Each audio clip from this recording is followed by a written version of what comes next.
Your employer knows exactly what your skills are worth on the open market. They have access to the same salary data you do. And in most cases, they are choosing to pay you less than that number. Not because they can't afford it, because they've calculated that you probably won't leave. Here's the mechanism that drives this. When you stay at a company for years, your salary gets updated incrementally. 2% here, 3% there. But the market doesn't move incrementally. The market resets every time a new job gets posted. And that gap between what you're earning and what a new hire in your role would be offered quietly grows every single year you stay. If you've ever felt like your salary never quite catches up, this is why. You've gotten raises. You've been promoted. You've taken on more responsibility. And yet, the number on your paycheck still feels like it doesn't reflect what you do. That's not a feeling. That's a structural gap. The Federal Reserve Bank of Atlanta tracks wage growth every month. They separate workers into two categories: people who stay in their jobs and people who switch employers. During the peak of the job switching era from 2021 to 2023, workers who changed employers saw median pay increases of 14 to 15%. Workers who stayed, 7 to 8%. That's not a small gap. On a $65,000 salary, that difference compounded over 3 years means the job switcher ends up earning roughly $12,000 more per year by year 4. Same skills, same industry, same performance. The only difference was whether they stayed or left. There's a reason this gap exists. And it's not random. It comes from a very specific imbalance in how salary information flows inside a company versus outside one. When you're negotiating with your current employer, they know two things you don't. They know the real budget for your role, and they know exactly how much it would cost them if you left. That's a significant information advantage. And for most employees, that advantage never gets corrected. Not because they're doing anything wrong, because the default flow of information inside a company runs in one direction. The company collects market data, benchmarks your role against industry surveys, and sets your raise based on an internal process you're not part of. You experience the result of that process, but you don't see the inputs. Until something changes that balance, your employer has very little reason to voluntarily close the gap. That something, in most cases, is a job offer from someone else. Here's the core mechanism, as simply as possible. When a company hires someone new, they have to offer market rate. They can't offer $55,000 to a candidate who's getting $72,000 offers from 3 other companies. The market sets the price. But when a company gives you a raise, they don't compete against the market. They compete against your inertia, your hesitation to leave, your attachment to your team, your schedule, your commute. All of those things are worth something to you, and your employer knows it.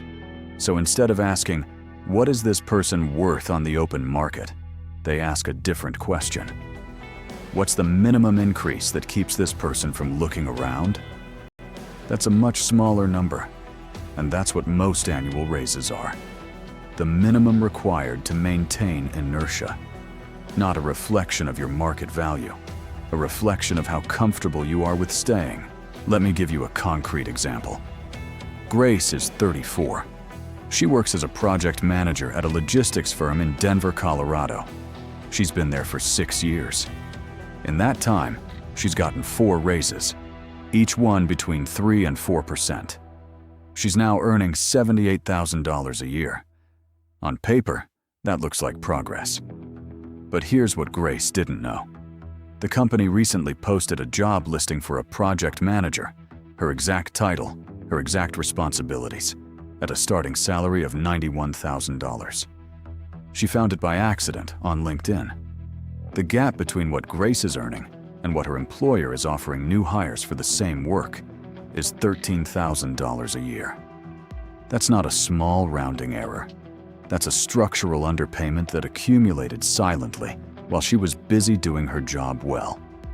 She didn't get there because she underperformed.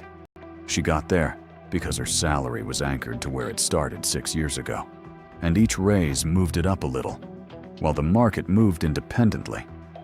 That gap has a name in HR departments. It's called pay compression, and it happens to loyal employees at companies across virtually every industry. Pay compression isn't a bug in how companies operate. It's a predictable outcome of how compensation systems are designed. Most companies set salaries using a structure called salary bands. Each role has a range, a minimum, a midpoint, and a maximum. When you're hired, you come in somewhere in that range. Every raise moves you incrementally through it. But markets move faster than internal band adjustments, and companies don't automatically re-anchor your pay to wherever the market has moved. They re-anchor it for new hires because they have to. They don't for current employees because they don't have to. This creates a strange paradox. The most experienced, most productive person in a role, the one who knows the clients, the systems, the institutional history, is often being paid less than the person who just walked in from the street. Not because they're valued less, because their salary was anchored to a starting point set years ago, and the anchoring never got corrected. Colorado, New York, and California now require companies to post salary ranges in job listings. When these transparency laws took effect, something revealing happened. Current employees started finding out their salaries were often significantly below what the same company was offering new applicants. In some cases, workers training their own replacements discovered that the person they were onboarding was being offered more than them. Pay transparency didn't create this problem. It just made a problem that already existed impossible to ignore. Some HR professionals call this the loyalty penalty. You get punished financially, not for doing bad work, but for staying too long at a number that no longer reflects what the role is worth. There's a second force that makes this even harder to fix from the inside. It's called the anchoring effect. Your current salary is the starting point for every raise negotiation you'll ever have with your employer. Not what the market pays, not what your skills are worth, what you're currently making. A 5% raise on $78,000 gets you to $81,900. A 5% raise on $91,000, the salary a new hire might start at, gets you to $95,550. The math is exactly the same percentage, but because the starting point is different, the outcome is thousands of dollars apart. And every year that gap isn't corrected, the compounding works against you. In year 1, the gap is $13,000. In year 2, assuming identical raises, it's $13,650. By year 5, Grace is earning roughly $99,000. The new hire who started at $91,000 with identical raises is earning around $116,000. That's a $17,000 annual gap that opened up entirely because of where the starting point was. Over 10 years, that starting point difference compounds into a lifetime earnings gap of well over $150,000 when you factor in retirement contributions, investment returns, and Social Security calculations that are based on your wage history. Social Security calculates your benefit using your 35 highest earning years. A consistently lower salary doesn't just affect what you take home today. It lowers the floor on your retirement income decades from now. This is why the decision to stay or leave isn't just about your current paycheck. It determines the trajectory of your entire financial picture. Here's how the broader system works. Companies have two pools of money for compensation: the budget for new hires and the budget for raises. These are separate. The new hire budget is set by competition. If the market for a marketing manager is $95,000, the company can't offer $72,000 and expect to fill the role. The market disciplines them. The raise budget is set internally, and internally, the pressure goes in the opposite direction. CFOs want to minimize the raise pool. HR benchmarks against industry norms to justify modest increases. The manager who fights for a big raise for a loyal employee is fighting against the budget, against precedent, against the institutional incentive to keep the raise pool small. The manager who loses that fight isn't failing you on purpose. They're operating inside a system that is structurally biased against paying long-term employees market rate. The only moment that bias corrects itself is when a competing employer puts a number on paper. A job offer resets the reference point. Suddenly, it's not, what's the budget for raises? It's, what does it cost us to replace this person? According to SHRM, the Society for Human Resource Management, replacing a mid-level employee costs between 125 and 150% of their annual salary. For Grace, earning $78,000, that's somewhere between $97,000 and $117,000 in recruitment fees, lost productivity, and the time it takes a new hire to reach full performance. The raise she needed to feel valued wasn't $5,000, it was $13,000.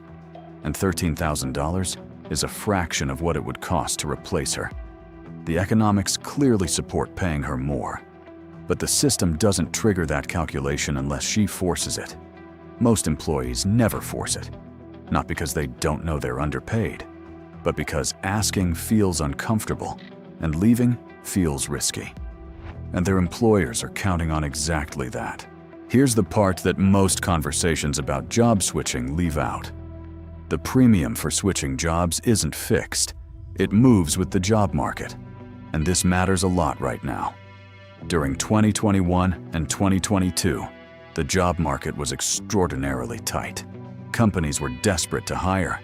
Job switchers saw median pay increases of 14 to 15%, according to ADP payroll data from nearly 10 million employees.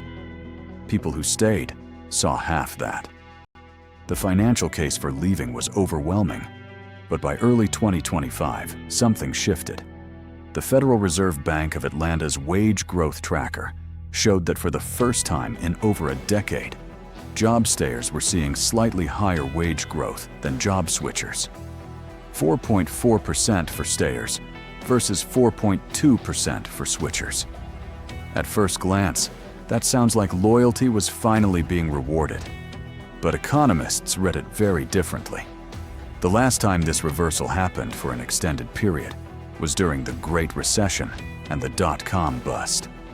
What the reversal actually signals is that workers are afraid to move. The quits rate, the share of workers voluntarily leaving their jobs, has dropped sharply. When fewer people quit, employers don't need to compete as hard for new hires. The pressure that forces companies to offer market rate disappears.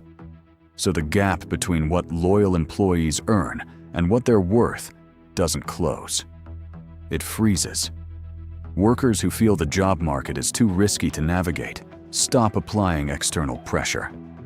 And the internal system, with its anchored raises, its separate budget pools, its default toward inertia, runs unchallenged.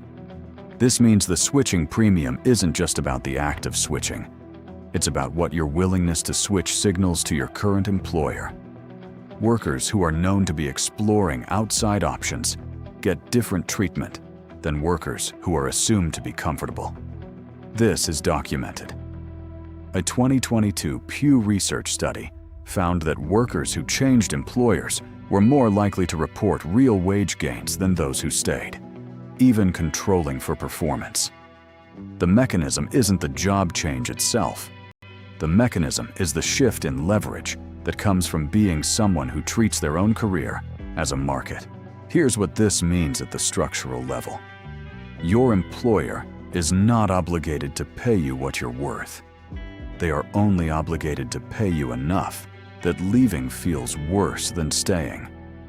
That calculation is entirely in their favor, as long as you're not running it yourself.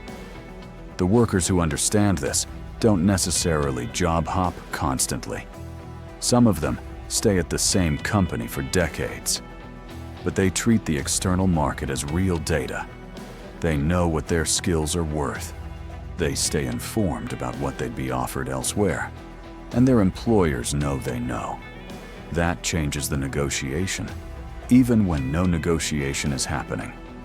Loyalty has never been a compensation strategy. It's a relationship. And in any relationship where one side controls the money, the other side needs to understand the terms. The workers who do understand the terms don't leave more often. They just leave less money on the table.